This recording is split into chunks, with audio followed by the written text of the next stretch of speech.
présenté d'ailleurs une fois à e-commerce Paris au mois de septembre, mais qui reste encore très en avance, je pense, qui est la recommandation que certaines marques peuvent intégrer à l'intérieur d'une page produit. Là, en fait, il faut s'intéresser à la partie qui est là. C'est des personnes qui prennent des photos sur Instagram et qui utilisent un hashtag qui permet au site e-commerce de réintégrer les photos Instagram dans la page. Ce qui finalement apporte quoi? Apporte un côté ultra authentique parce que ce jean-là, je le vois porté par un mannequin, mais je le vois aussi porté par quelqu'un. Donc il y a une identification réelle à la personne lambda qui pourrait porter un jean comme moi. Je la vois en situation. Je peux la voir, même l'essayer dans la cabine, ça dépend des gens, mais franchement, il y a toutes les types de situations de photos prises. Là, la personne, elle a pris une photo vraiment très posée, mais ça pourrait être, vu ce qu'on voit en ligne, tout à fait autre chose. On sait que les usages y sont, hein, il n'y a pas besoin de pousser les gens qui sont déjà dans cette utilisation-là. Donc c'est simplement ensuite la ligne éditoriale qui est posée par le site, de dire celle-là, je la garde, celle-là, je la garde pas. Mais voilà, on pousse un hashtag, on pousse les personnes à dire voilà, vous serez sur la page du produit. Et puis bah, ça se fait tout seul, c'est un stress. C'est une société qui propose ça, c'est des modules tout faits pour... Non, c'est une société qui propose ça. D'accord. Ça s'appelle comment là? Je l'ai pas remis là, je vous dirai après. Ouais. Ok pour ce module-là. Ensuite, comment les commerçants utilisent les réseaux sociaux.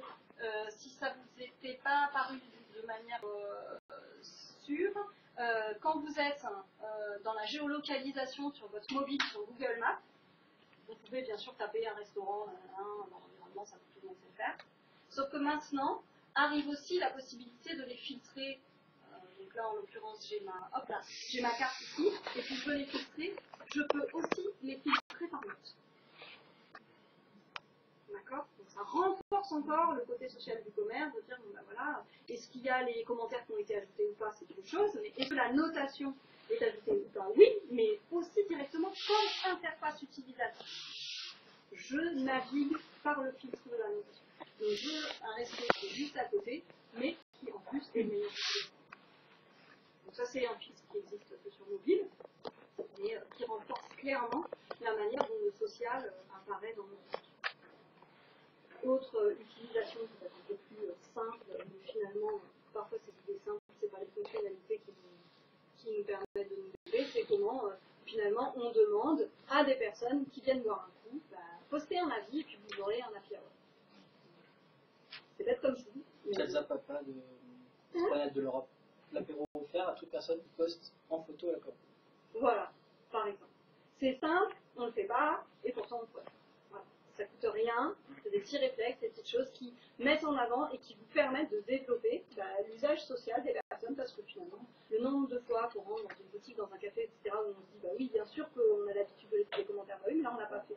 Pourquoi on l'a pas fait? Et à vous aussi de déclencher ces réflexes-là, simplement en ayant des petits avantages. Tout ça. Comment ça s'appelle? Là, il n'y a pas d'appli. Là, il n'y a pas d'appli. Là, c'est directement le comportement. Ce que je disais, c'est qu'on peut le faire soit par appli, soit plutôt par astuce.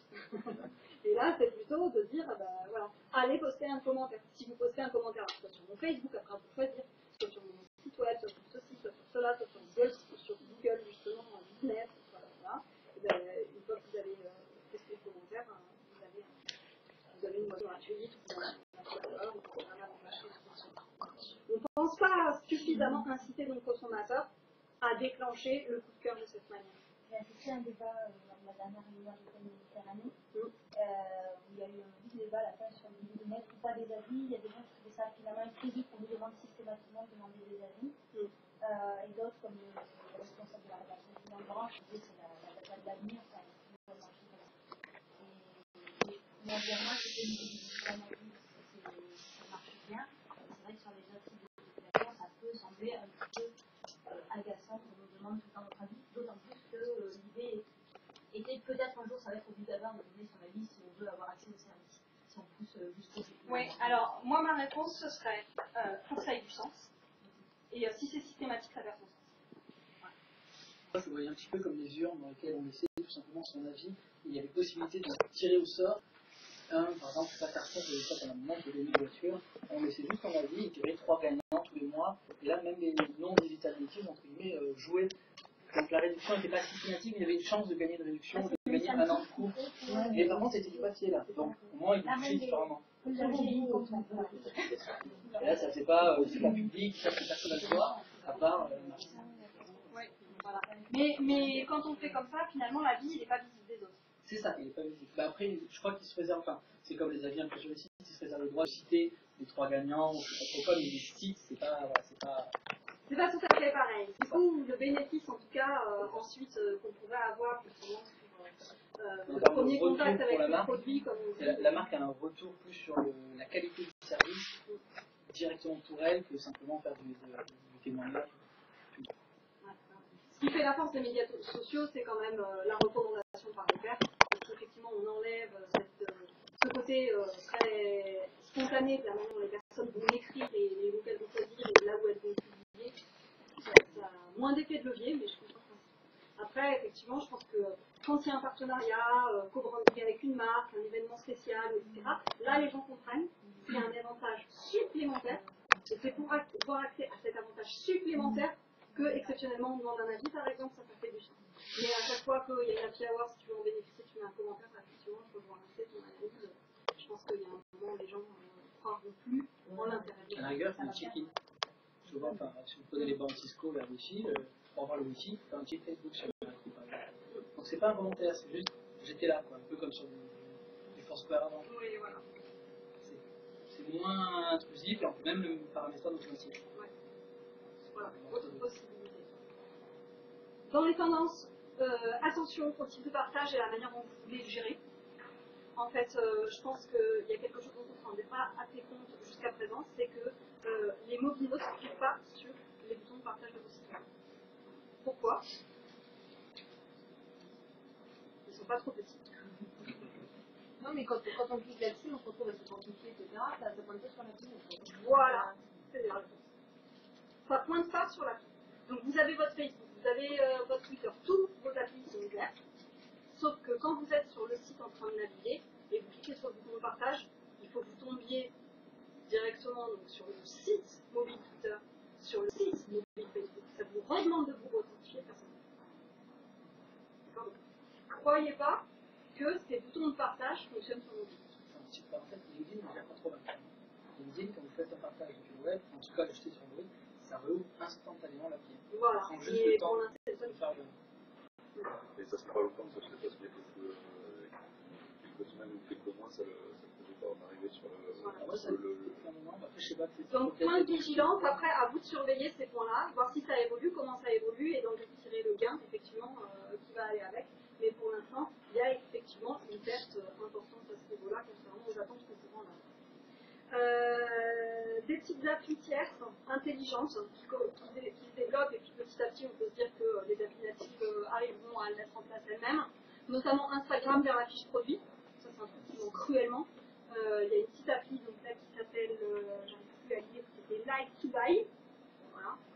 Like to Buy, qui arrive à linker une publication Instagram avec la fiche produit sur votre site commerce. Donc là, la brique qui manque. Ça me semble super évident, de bon sens. Et voilà, je vous encourage pour le coup à veiller ce genre d'application tierce. Sur Twitter, Twitter Active Basket, même principe. Je tweete un produit et du coup ça me le bookmark et du coup ça me le met directement dans le panier sur mon site web. C'est pareil, c'est des petites passerelles pour l'instant qui existent mal, sur lesquelles on attend beaucoup de potentiel.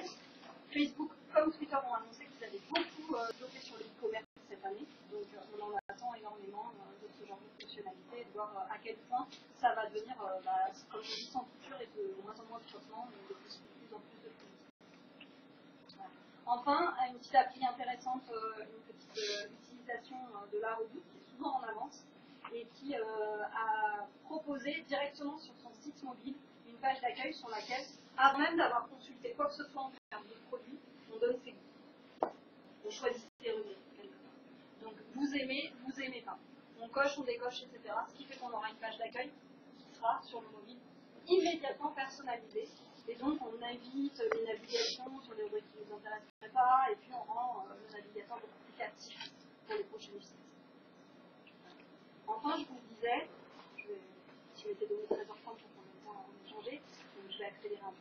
Les messageries, hein, comme j'en ai parlé un peu tout à l'heure, je vais aller vite.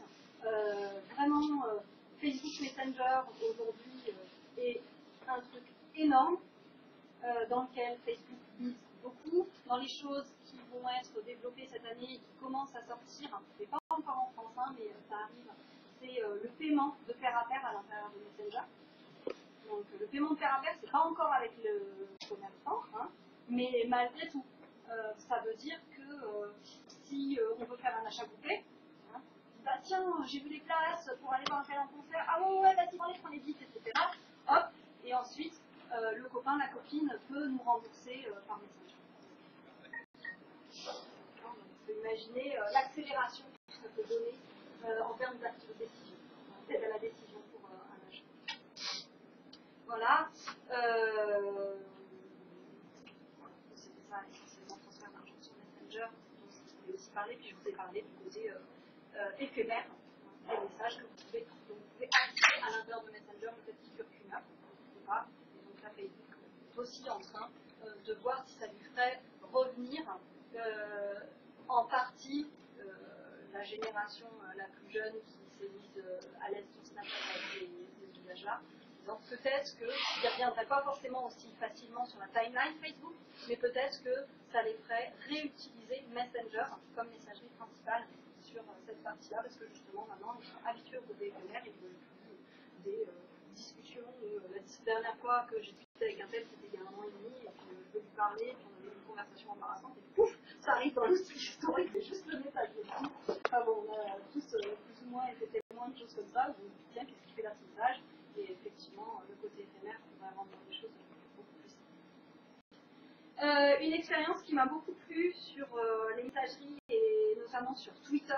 Et donc là, ils viennent d'annoncer 10 000 caractères en public, mais jusqu'à présent, ils avaient annoncé d'abord 10 000 caractères en privé. Et là, une marque avait fait un gros coup vraiment super intéressant.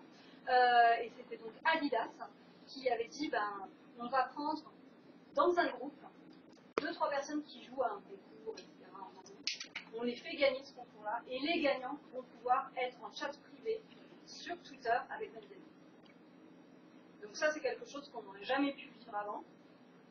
Il y a une star, il y a 3 tweetos, et ils ont droit à 1 heure de conversation ou une heure de conversation en privé sur Twitter avec leur star. Ça, je trouve que c'est un usage vraiment hyper malin de la manière d'engager.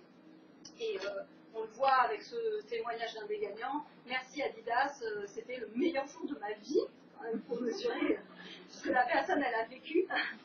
J'oublierai jamais, merci Benzema. C'est pas, voilà, c'est pas typé, c'est simplement que les gens, si on leur fait vivre quelque chose de proximité avec quelqu'un qu'ils adorent, ils vont s'en souvenir toute leur vie. Ils ne se diront jamais Adidas, si ça avait été une autre marque moins connue, ils l'auraient jamais oublié. Dernière tendance, vidéo et streaming, les vidéos 360. Facebook et YouTube vidéo se sont mis à la possibilité de dire les vidéos 360. Pensez bien en termes de qualité de contenu. Ça va vraiment changer aussi une partie de la manière dont les marques vont se différencier. Donc, toujours pareil, les premiers arrivés sur le créneau, comment on arrive à produire des contenus de ce type-là. De plus en plus de petites boîtes, aussi en local, sont très équipées sur de la vidéo 360.